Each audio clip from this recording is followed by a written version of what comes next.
Hello बच्चों, आज का हमारा टॉपिक है औरंगजेब की धार्मिक नीति का वर्णन करें। औरंगजेब की हिंदू विरोधी नीति का विश्लेषण करें। ये हमारे पास जो प्रश्न है ये BA पार्ट 2 पेपर 3 से लिया गया है, जिसमें यह बार बार पूछा जाने वाला प्रश्न है। इसका आंसर है, देखते हैं। औरंगजेब कट्टर सुन्नी मुसलमान था। उसकी धार्मिक भावना संकुचित एवं सांप्रदायिक थी। वह एक धर्मार्थ बादशाह निकला। वह भले बुरे साधन अपनाकर गैर मुस्लिम को मुस्लिम बनाना चाहता था। उसने इस धर्म युद्ध को जिहाद का रूप दिया, जिससे दार उल इस्लाम बन सके।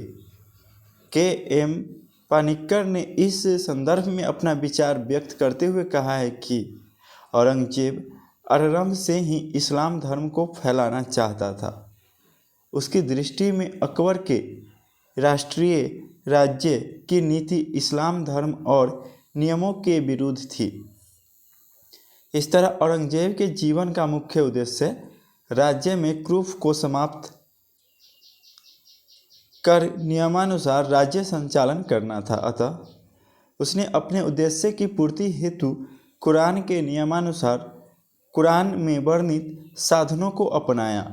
प्रोफेसर MR शर्मा ने लिखा है कि औरंगजेब के शासनकाल में हिंदुओं पर विशेष रूपेण अत्यधिक अत्याचार हुए। यद्यपि उनमें हिंदू और मुसलमान दोनों को रक्त का मिश्रण था। यद्यपि वह हिंदू का विरोधी था, वह बड़ा ही धर्मार्थ एवं असहिष्णु था। हिंदू का यह कट्टर शत्रु सिद्ध हुआ। वस्तुतः उसने ऐसे एक राज्य का ही निर्माण करना चाहा जिसमें इस्लाम और कुरान का साम्राज्य हो। मुसलमानों को सर्वोपरि अधिकार प्रदान किए गए थे। फलस्वरूप औरंगजेब की नीति हिंदू विरोधी थी। वह व्यवहारतः इतना कट्टर सुन्नी मुसलमान था कि उसने केवल हिंदुओं पर अत्याचार नहीं किए बल्कि शिया मुसलमानों को भी नहीं छोड़ा। ऐसे कट्टर मुसलमानों ने यदि हिंदू का ही विरोध किया तो कोई आश्चर्य की बात नहीं है।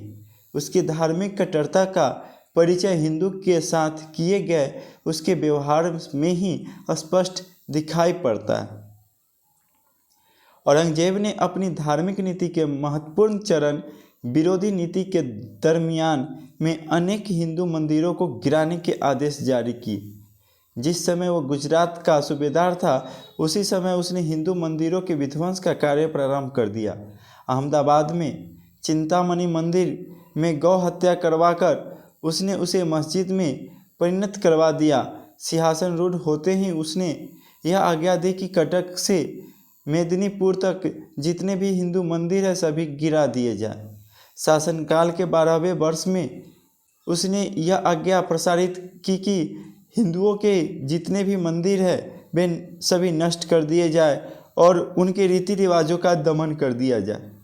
उसकी धार्मिक कट्टरता के कारण ही सोमनाथ का मंदिर, बनारस का विश्वनाथ मंदिर तथा मथुरा का केशवराय का मंदिर नष्ट किया गया। उसने मंदिरों के निर्माण को भी निषेध करवा दिया। जोधपुर के मंदिरों को ध्वंस कर उनकी मूर्तियों को गाड़ी में भरकर दिल्ली खाने जहां द्वारा भेजा गया और उदयपुर राज्य में लगभग 235 मंदिरों को नष्ट कर दिया गया।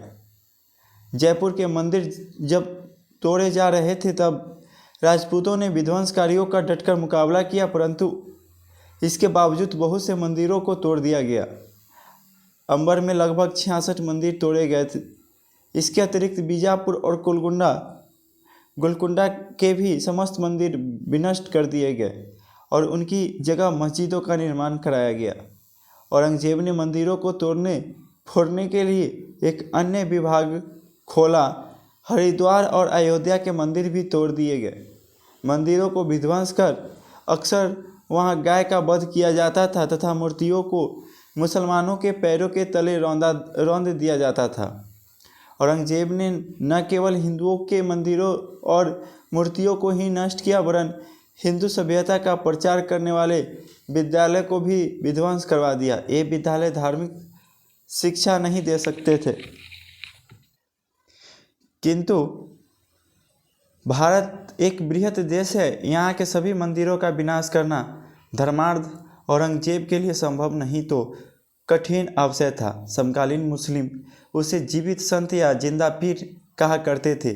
लोग उसे दरविश ब्रोन इन पर्पल कहा करते थे। इतना ही नहीं, हिंदुओं के विक्रय की सभी चीज़ों पर मुसलमानों से अधिक चुंगी लेनी पड़ती थी। 1666 ईस्वी में एक विज्ञप्ति द्वारा मुसलमान व्यापारियों को सभी प्रकार की चुंगी में छूट दे दी गई थी, परंतु हिंदू व्यापारियों को पुरानी ही दर से चुंगी देनी पड़ती थी। इसके अतिरिक्त औरंगजेब ने हिंदुओं की व्यक्तिगत स्वतंत्रता का अपहरण किया। उसने उसके धार्मिक रीति रिवाजों पर रोक लगा दी। झरोखा दर्शन की प्रथा और औरंगजेब ने बंद करवा दिया। दिवाली, होली के त्योहारों पर भी रोक लगवा दी गई। फैशन को निरुत्साहित किया गया। दाढ़ी की लंबाई निश्चित कर दी गई।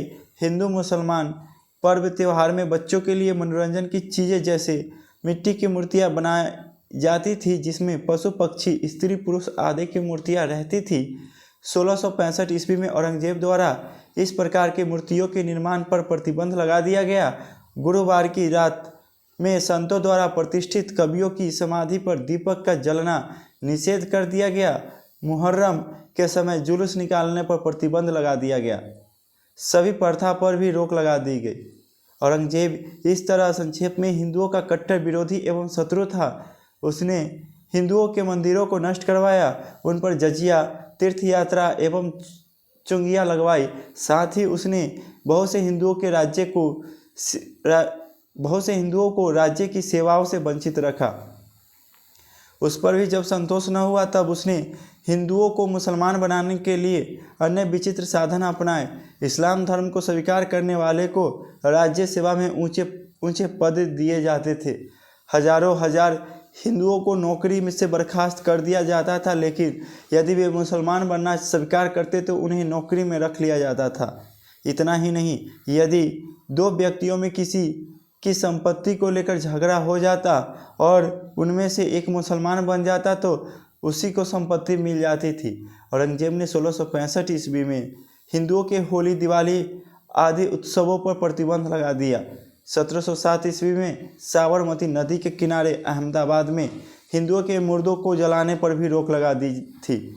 1694 ईस्वी के एक आदेश द्वारा यह बतलाया गया कि मराठों और राजपूतों को छोड़कर अन्य कोई भी हिंदू ईरानी घोड़े या हाथी या पालकी में नहीं बैठ सकता। औरंगजेब ने सिखों के गुरु तेग बहादुर का वध करवा दिया और मराठों के दमन के लिए युद्ध छेड़ा। उसने भारी संख्या में हिंदुओं को बलात् मुसलमान बना दिया। इस तरह औरंगजेब ने हिंदुओं पर अपनी धार्मिक संकीर्णता के कारण आफत का पहाड़ ढा दिया। समस्त मुगल साम्राज्य में हिंदू जनता औरंगजेब के शासनकाल में ही सबसे अधिक प्रपीड़ित और प्रताड़ित थी। इस तरह औरंगजेब की हिंदू विरोधी नीति के मुख्य उद्देश्य संक्षेप में निम्नलिखित है। वह एक अपना धार्मिक उद्देश्य पूरा करना चाहता था। वह हिंदुओं के सामाजिक, राजनीतिक और नैतिक पतन पर तुल गया था। वह भारत को कट्टर सुन्नी धर्म का देश बनाना चाहता था और यहाँ इस्लामी कानून के अनुसार शासन करना चाहता था। वह हिंदुओं को दबाकर मुसलमान बनना चाहता था। आज के सेशन सत्र के लिए इतना ही। औरंगजेब की कहानी में फिर से दूसरे क्वेश्चनों के माध्यम से और लेकर आऊँगा और उसकी विस्तृत चर्चा करूँगा।